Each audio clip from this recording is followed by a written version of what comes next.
दोस्तों, आज हम जानेंगे हिंदी साहित्य के प्रमुख इतिहास ग्रंथों के बारे में।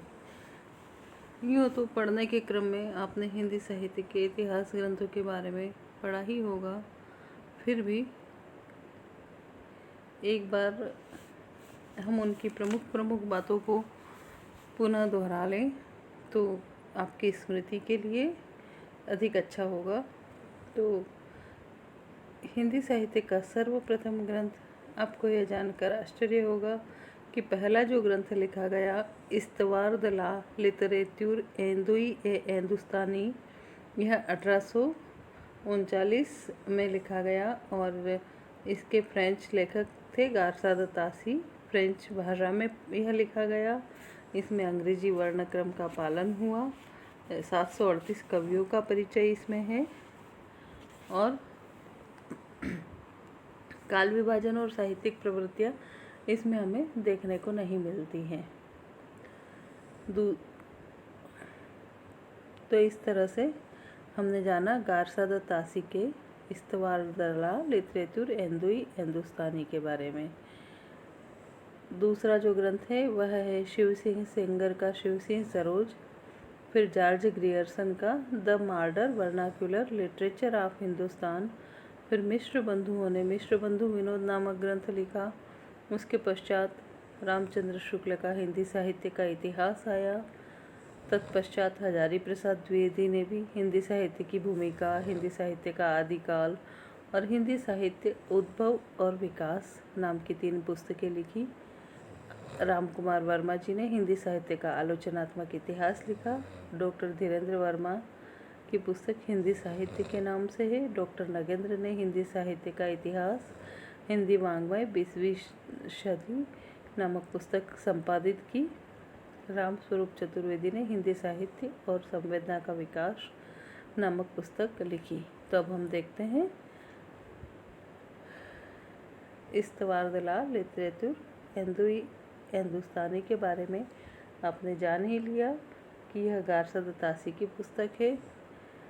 इसे सर्वप्रथम इतिहास ग्रंथ माना जाता है और इसके अंदर हिंदी और उर्दू के कवियों की, लेखकों की जीवनियाँ, ग्रंथ विवरण और उद्धरण है। यह 2 भागों में प्रकाशित हुआ है। इसके पश्चात हम बात करते हैं शिव सिंह सरोज नामक ग्रंथ की। यह शिव सिंह सेंगर ने लिखा। शिव सिंह सेंगर ने 1000 कवियों के जीवन चरित्र और उनके काव्य के उदाहरण इसमें लिखित भी है। यह हिंदी के विद्वान का हिंदी भाषा में लिखा गया प्रथम ग्रंथ है। और इसके आगे हम बढ़ते हैं। मिश्र बंधुओं द्वारा लिखा गया मिश्र बंधु विनोद। इसके मुख्यतः 4 भाग हैं। इसमें से प्रथम 3 भागों का प्रकाशन 1913 में हो गया था। इसकी विशेषता है कि यह कविवृत्त मूलक इतिहास है, इतिवृत्तात्मक इतिहास ग्रंथ है। अनेक कवियों का परिचय इसमें दिया है। साहित्य के इतिहास को इसमें 5 कालखंडों में बांटा है और उनका साहित्यिक मूल्यांकन भी किया है। परंपरागत सिद्धांतों के आधार पर समीक्षा, इतिहास लेखन की आलोचनात्मक प्रणाली इसमें हमें दिखाई देती है और शुक्ल जी ने भी कवियों का विवेचन प्रायः इसमें से लिया है। अगले ग्रंथ की हम बात करते हैं हिंदी साहित्य का इतिहास। यह आचार्य रामचंद्र शुक्ल ने लिखा है और हिंदी शब्द सागर की भूमिका के रूप में आरंभ में इसका प्रकाशन हुआ था। बाद में इसका स्वतंत्र कृति के रूप में प्रकाशन हुआ है।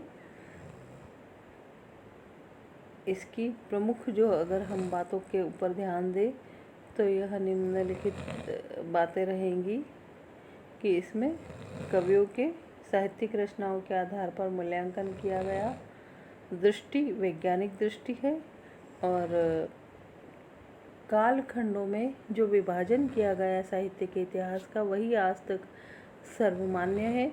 हिंदी साहित्य के इतिहास में यह सबसे प्रामाणिक, वैज्ञानिक, सुव्यवस्थित सर्वोत्कृष्ट इतिहास ग्रंथ माना जाता है और प्रवृत्तियों के आधार पर इस ग्रंथ में साहित्य का विभाजन किया गया है। हिंदी साहित्य के पूरे इतिहास पर एक विहंगम दृष्टि इसमें डाली गई है।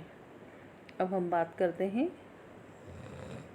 हिंदी साहित्य की भूमिका आचार्य हजारी प्रसाद द्विवेदी का ग्रंथ। जैसा कि मैंने आपको पहले कहा है, आचार्य हजारी प्रसाद द्विवेदी के 3 इतिहास ग्रंथ लिखे गए हैं।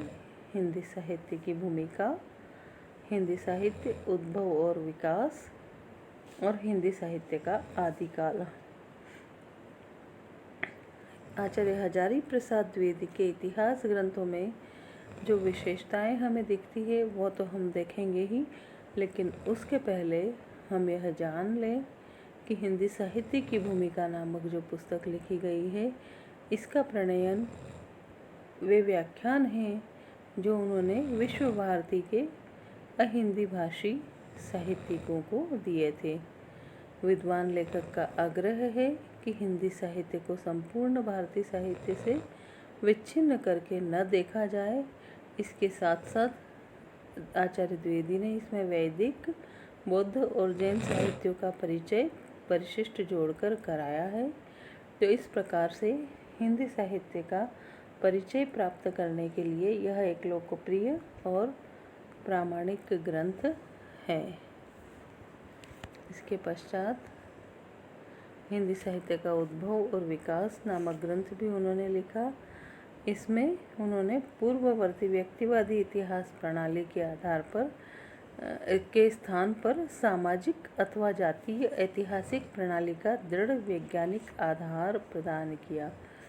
इस दृष्टि से यह महत्वपूर्ण ग्रंथ है। उनके तीनों ग्रंथों की अगर हम सम्मिलित विशेषताएं देखना चाहें तो यह कह सकते हैं कि मानवता की दृष्टि से लेखक ने पुनराख्यापन किया है, भारतीय शास्त्रीय और लोक परंपराओं के व्यापक संदर्भ में मूल्यांकन किया है और शुक्ल जी के इतिहास ग्रंथ का पूरक भी इसे कहा जा सकता है और शुक्ल जी की अनेक धारणाओं और स्थापनाओं का खंडन भी इसमें मिलता है। तो दोस्तों, निश्चित रूप से जब हम प्रतियोगी परीक्षा की तैयारी करते हैं और उसमें भी हम एक ऐसा विषय लेकर, हिंदी जैसा विषय लेकर पढ़ रहे होते हैं जहाँ की हम प्रायः सुनते हैं आदर्शों की बात अधिक होती है, हिंदी को चलना चाहिए, हिंदी बोलना चाहिए, हिंदी हमारी भाषा है, लेकिन व्यवहारिक धरातल पर हमें अनेक मुसीबतों का सामना करना पड़ता है। सबसे पहली दिक्कत तो हमें यही आती है कि हिंदी अगर हम पढ़ रहे हैं, बीए हमने किया है, एमए हिंदी साहित्य में हमने किया है, तो हमारे सामने प्रश्न उठता है कि रोजगार के लिए क्या, या हम हिंदी क्यों पढ़ रहे हैं, इससे हमें क्या मिला। तो आदर्शों की बात है वहाँ तक वो सही है, लेकिन व्यवहारिक धरातल पर इसका फ़ायदा, कुछ चीज़ें देखिए प्रत्यक्ष फ़ायदा देती है और कुछ चीज़ें अप्रत्यक्ष होती है, लेकिन फिर भी वो हमारे लिए लाभप्रद होती है।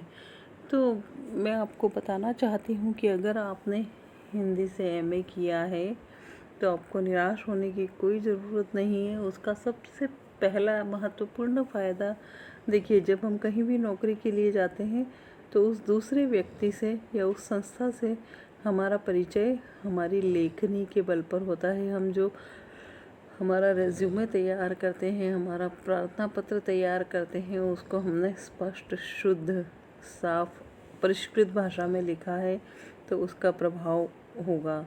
फिर जब हम तमाम परीक्षाएं पास करके इंटरव्यू के कक्ष में जब दाखिल होते हैं तो उस समय हमारी भाषा, हमारा कहने का लहजा, हमारा शब्द चयन बहुत अधिक मायने रखता है। ज्ञान तो आधारभूत है ही, लेकिन ज्ञान को प्रस्तुत करने की शैली भी कम महत्वपूर्ण नहीं रहती। तो उस समय भाषा हमारी मदद, अप्रत्यक्ष रूप से जो हमने सीखा है वह, उसके माध्यम से भाषा हमारी मदद करती है और भाषा निश्चित रूप से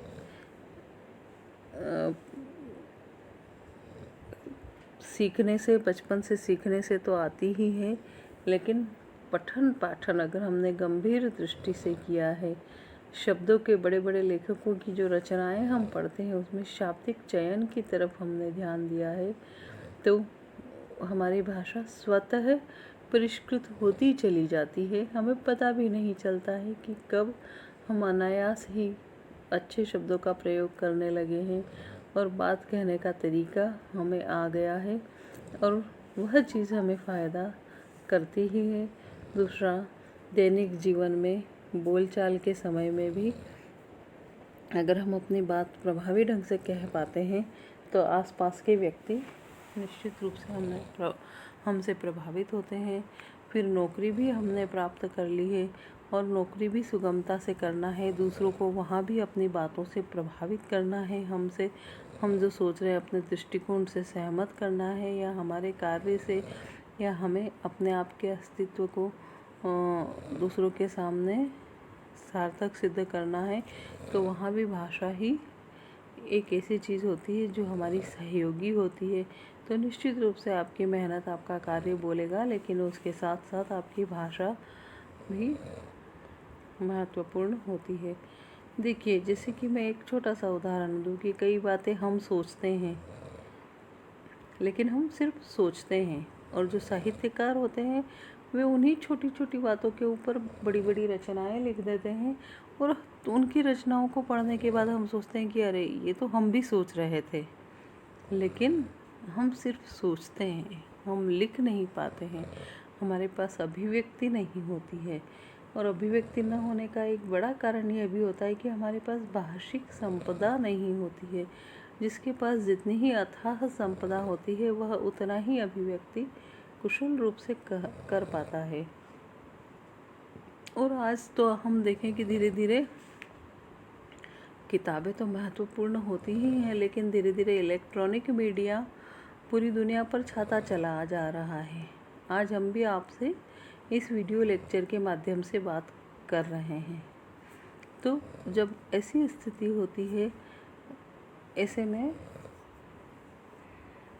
हिंदी भाषा के पास अनेक अवसर हैं, हिंदी भाषा जानने वाले के पास अनेक अवसर है पूरी दुनिया तक अपनी बात पहुंचाने के लिए, और कार्य करने के लिए रोजगार के भी अनेक अवसर है, क्योंकि बहुत सारी जनता ऐसी है, बहुत सारे लोग ऐसे हैं जो हिंदी समझते हैं, हिंदी जानते हैं, हिंदी बोलते हैं, तो उन तक पहुंचने के लिए भाषा का अच्छा ज्ञान नितांत आवश्यक है। तो आपने हिंदी पढ़ी है, आपने बीए किया है, एमए किया है, कोई चिंता करने की ज़रूरत नहीं है। इसके दम पर भी आप एक अच्छा रोज़गार प्राप्त कर सकते हैं। बाकी आजकल व्यक्तित्व विकास का ज़माना है। किसी एक विषय को केवल पढ़कर हमारा व्यक्तित्व विकास भी नहीं हो सकता है, और ज्ञान की तो कोई सीमाएं नहीं है। फिर भी आपको आधारभूत ज्ञान सभी चीज़ों का होना चाहिए। पढ़ते रहिए, निश्चित रूप से सफल होंगे। जय हिंद।